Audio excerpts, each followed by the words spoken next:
How to scan QR codes with Google Lens. So hello guys, if you want to scan any type of QR code using Google Lens, how you guys can do that? So it was very easy. For that we will simply go to Google Lens app. If you guys don't have, you guys can download it from Play Store. So simply click on Lens app.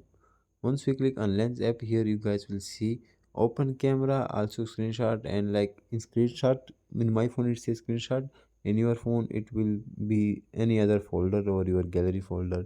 So I will simply click on QR code in my gallery. So here for example like QR code, so simply click on that. Once we click on that, Google Lens will automatically detect the QR code and it will show the link that are in hidden in QR code in center. So simply click on that link, and once we click on that link, we will go to the link that are in QR code. So that's how you guys can do that. Thanks for watching.